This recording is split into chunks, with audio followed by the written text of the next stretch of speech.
අරහතුන් වහන්සේ අවිද්‍යා මූල පටිච්ච සමුප්පාදය වැඩිම තුලින් අපිට සමුදය උපදින විදිහ අපි නෑ අවිද්‍යා මූල පටිච්ච සමුප්පාදේ වඩන්න දෙයක් නෑ.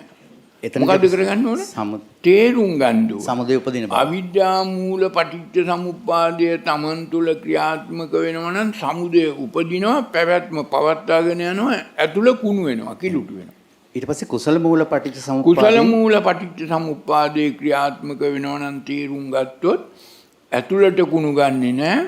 සමුදය නිරෝධ කරනවා, ඇතුළ පිරිසිදු වෙනවා. ඔව් එහෙමයි. එතකොට මගපල් ලබලා නිවන් දකින්න කෙනෙකුට හෝ අරිහතුන් වහන්සේ නමකට ඉන්පස්සේ කුසල මූල නිරෝධ පටිච්ච සමුප්පාදය කරලා ඉවත් කරන්නත් ඕනේද? නෑ. දැන් මෙහෙම වෙනවා. දැන් මේක පුරුදු වෙන්න ඕන. එහෙමයි. පුහුණු වෙන්න ඕන. එහෙමයි.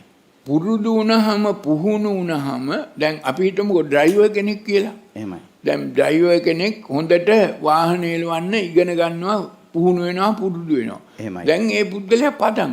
දැන් කවුරුවක් කියන්නේ දැන් බ්‍රේක් ගහන්න, දැන් ස්ටියරින් එක කපන්න, දැන් ක්ලච් එක පා ගන්න, දැන් මොකක් කියන්න ඕනේ නැහැ. දැන් ඒ පුද්ගලයාට හිතන්න ඕනෙත් නැහැ. එක පාට හිත පදන් වුණා. එහෙමයි. මේ වගේ දැන් ඔබගේ හිතත් පුරුදු වෙලා පුහුණු වෙලා මේ සමුදය නිරෝධය සඳහා හිත පදන් වෙනවා. එහෙමයි. දැන් ඔබේ හිත පදන් වෙලා තියෙන්නේ වෙන පැත්තක. එහෙමයි. ඒකයිනේ අර උඩගම් බලා යනවා කියන්නේ. එහෙමයි. දැන් ඔබ සියලු දෙනා පෘථග්ජන පුද්ගලයෝ මහණ වුණත් නැතත්, ස්ත්‍රීන් වුණත් පුරුෂ වුණත්, ඉගෙන ගත්තත් නැතත් දැන් පදන් වෙලා තියෙන්නේ ප්‍රිය දෙයට ඇලෙන්න, අප්‍රිය දෙයට ගැටෙන්න, සමුදය උපාදානය කරගන්න. දැන් මේක තේරුම් ගත්තොත් හරියට සතර කමඨහන් පුරුදු වුණොත් පුහුණු වුණොත් හිත පදන් වෙනවා ඒ සඳහා. හිත පදන් වීම තමයි මේ සකදාගාමි අනාගාමි අරියත් ඵලයටපත් වීම කියන්නේ. මම කියන්නේ කුසල මූලයේ වැඩි කුසල මූල නිරෝධ පටිච්ච සමුප්පාදේ වැඩි අපි අවසානයේදී කුසල මූල නිරෝධ පටිච්ච සමුප්පාදේ නෑ මේ කුසල මූල පටිච්ච සමුප්පාදේ තේරුම් ගත යුතු දෙයක්. එහෙමයි. අනුගමනය කරන්න බෑ මේ තේරුමක් අර අනුගමනීය ප්‍රතිපදාව නැතුව. එහෙමයි.